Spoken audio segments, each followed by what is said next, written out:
Hello student. मैं संजय यादव, आपका chemistry faculty. पिछले वीडियो में हम लोग गैल्वेनिक सेल के बारे में पढ़े थे और इसके बाद मानक हाइड्रोजन इलेक्ट्रोड, जो हमने बताया था कि किसी भी तत्व का या किसी भी धातु का मानक इलेक्ट्रोड विभव मतलब मानक स्टैंडर्ड इलेक्ट्रोड पोटेंशियल कैसे ज्ञात करते हैं। जिंक का निकाल करके बताए थे जो एनोड का कार्य कर रहा था, कॉपर का निकाल करके बताए थे जो कैथोड का कार्य कर रहा था। तो जेडएन का जिंक का निकाले थे तो उसका इलेक्ट्रोड पोटेंशियल माइनस में आया था, कैथोड का निकाले थे तो प्लस में आया था। अब इसी तरह प्रत्येक तत्वों का भिन्न भिन्न तत्वों का मानक इलेक्ट्रोड विभव निकाल करके उसका जो है घटते हुए क्रम में उसको हम व्यवस्थित कर दिए। अब व्यवस्थित करने पर जो श्रेणी प्राप्त हुई है उसी को कहा जाता है विद्युत रासायनिक श्रेणी। तो चलिए, विद्युत रासायनिक श्रेणी किसे कहते हैं, और यह विद्युत रासायनिक श्रेणी आप देख रहे हैं ब्लैक बोर्ड पर। हर एक भिन्न भिन्न तत्वों का मानक इलेक्ट्रोड विभव अर्थात मानक अपचयन विभव निकाल करके ये ऊपर से नीचे आ रहे हैं तो घटते हुए क्रम में इसको व्यवस्थित किया गया है। इसी को कहा जाता है विद्युत रासायनिक श्रेणी। तो यहाँ पर यदि हम लिखना चाहें विद्युत रासायनिक श्रेणी किसे कहते हैं, विद्युत रासायनिक श्रेणी की परिभाषा, तो हम कह सकते हैं कि विभिन्न तत्वों का मानक इलेक्ट्रोड विभव के घटते हुए क्रम में रखने पर जो श्रेणी प्राप्त होती है उसी को कहा जाता है विद्युत रासायनिक श्रेणी। रेफरेंस बुक में यदि जाएंगे, ये एनसीईआरटी की बुक के अनुसार बता रहे हैं, रेफरेंस बुक में जाएंगे तो इसी चीज को उल्टा बना दिया है। जो चीज हम यहाँ ऊपर से लिखे हैं, ठीक है ना, वो नीचे से लिखा है ऊपर की तरफ गया है। तो उसके अनुसार यदि परिभाषा दिया जाए तो कह सकते हैं कि विभिन्न तत्वों का मानक इलेक्ट्रोड विभव अर्थात मानक अपचयन विभव बढ़ते हुए क्रम में रखने पर एक श्रेणी प्राप्त होती है जिसको विद्युत रासायनिक श्रेणी कहते हैं। लेकिन हमें फोकस करना है एनसीईआरटी की बुक पर। तो एनसीईआरटी की बुक के अनुसार विभिन्न तत्वों के मानक इलेक्ट्रोड विभव के घटते हुए क्रम में व्यवस्थित करने पर या रखने पर जो श्रेणी प्राप्त होती है उसको कहा जाता है विद्युत रासायनिक श्रेणी। प्रश्न उठता है कि इस श्रेणी की आवश्यकता क्यों पड़ी। जैसे पीरियाडिक टेबल हम लोग पढ़ते हैं, मेंडलीव की आवर्त सारणी, तो उस मेंडलीव की आवर्त सारणी से बहुत से हम लोग को लाभ है। तत्वों के गुण, रासायनिक गुण, भौतिक गुण, सारी प्रॉपर्टीज को अध्ययन करने में सहायता मिलती है। ठीक इसी प्रकार जो विद्युत रासायनिक श्रेणी बनाई गई है तो उन तत्वों की विशेषता को अनुप्रयोग के रूप में अध्ययन करने में सहायता मिलती है। तो देखिए, पहले इस श्रेणी को यहाँ पर देखें, इधर वाला जो पार्ट हमने लिखा है ये आक्षेपित अवस्था है और जो इधर वाला लिखा है अपचयित अवस्था है। ठीक है, तो यहाँ पर देखें, इसको आपको याद रखना होगा। जब यहाँ पर ऊपर से जब हम नीचे आते हैं, देखो ऊपर से जब नीचे आते हैं तो इसका मान देखो ये सब प्लस में है, ये प्लस में है, ये प्लस में, तो प्लस में भी घटता जा रहा है, ये घटता जा रहा है, घटता जा रहा है, घटता जा रहा है। ठीक है, और यहीं पर देखें, यहाँ पर ये चीज लिखे हैं, इसके नीचे लिखना होगा, ये यहाँ से इसके नीचे आप लिखेंगे।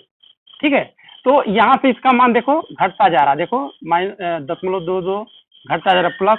अब देखो यहीं पर ये बिंदु यहाँ पर केयर करना, ये हाइड्रोजन है, हाइड्रोजन का प्लस माइनस दोनों होता है। जैसे हमने बताया था कि हाइड्रोजन जो मानक हाइड्रोजन इलेक्ट्रोड बनाए थे उसका जो इलेक्ट्रोड पोटेंशियल 0 माना जाता है, वो बैलेंस है।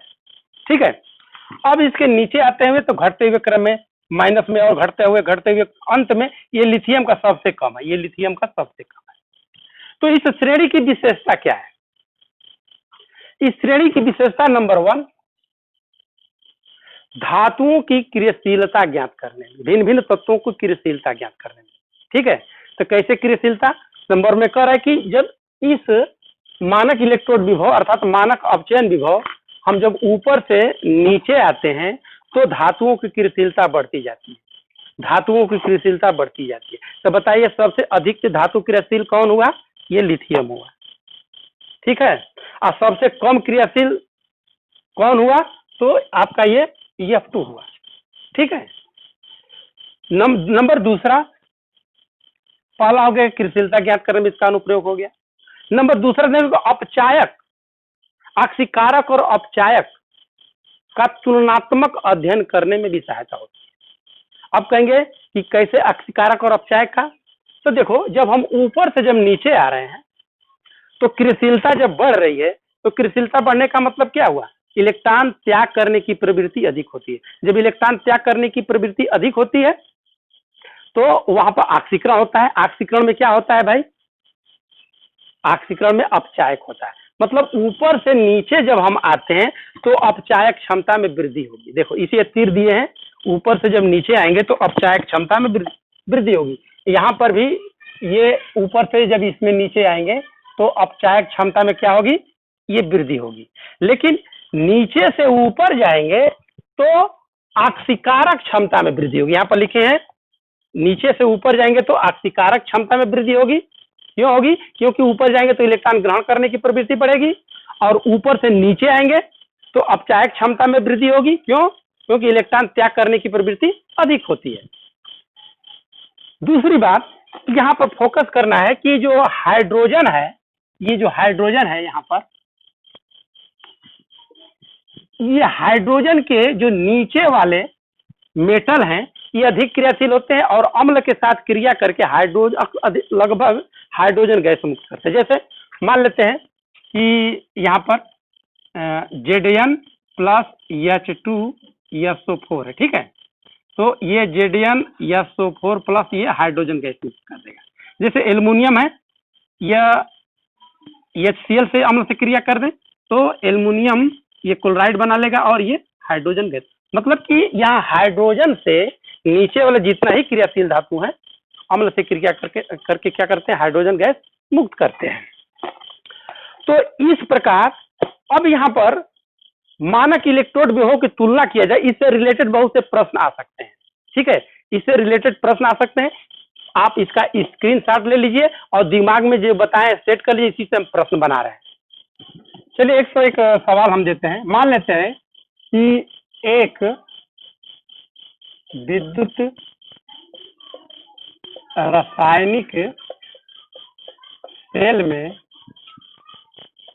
इलेक्ट्रोड, मानक इलेक्ट्रोड विभव, मानक इलेक्ट्रोड विभव, इसी को हम मानक अपचयन भी कह सकते हैं, मानक अपचयन विभव भी कह सकते हैं। किसी किताब में लिखा होगा, कंफ्यूजन मत करना। दिया हुआ है E नॉट इजकल टू, मान लेते हैं Ag plus Ag equal to plus 0.80 volt है, ठीक है। और यही एक सवाल दिया है E naught CD2 plus CD equal to minus 0.16 दिया हुआ है, वोल्ट दिया हुआ है, ठीक है। और वो रासायनिक श्रेणी पर जाना, इसका मतलब माइनस का मतलब ऑक्सीकरण ये हो रहा है, प्लस का मतलब अपचयन हो रहा है। ऊपर से नीचे आते हैं तो ऑक्सीकरण क्षमता में मतलब कि अपचायक क्षमता में वृद्धि होती है, अर्थात ऑक्सीकरण अधिक होता है, ठीक है। तो उसका मान जब माइनस वृद्धि होता चला जाएगा तो ये माइनस में रहेगा तो ये एनोड का कार्य करेगा, प्लस में रहेगा तो ये कैथोड का कार्य करेगा। तो एक सूत्र हमने लिखवाया था E naught cell equal to, E naught cell, cell में यहाँ पर कैथोड रहेगा माइनस E नॉट एनोड, ठीक है। तो अगर इसको हम कहते हैं EMF, विद्युत वाहक बल यदि ज्ञात करना है, विद्युत वाहक बल इसमें ज्ञात करना है विद्युत वाहक बल, तो ज्ञात कैसे कर सकते हैं? ये विद्युत वाहक बल इससे ज्ञात हो जाएगा। तो ये कैथोड क्या है भाई?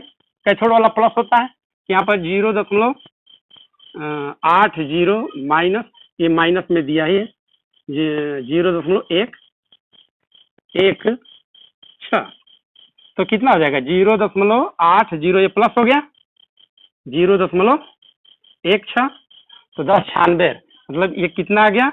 ये आपका आ गया प्लस 0.962।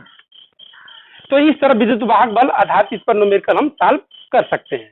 अगर कोई दिक्कत हो, अगर आप लोगों को बात नहीं समझ में आती है, इससे रिलेटेड प्रश्न हो, आगे हम इस पर और आप लोगों को एक्सरसाइज देंगे, तो जरूर कमेंट्स बॉक्स में कमेंट कीजिएगा। ठीक है, धन्यवाद।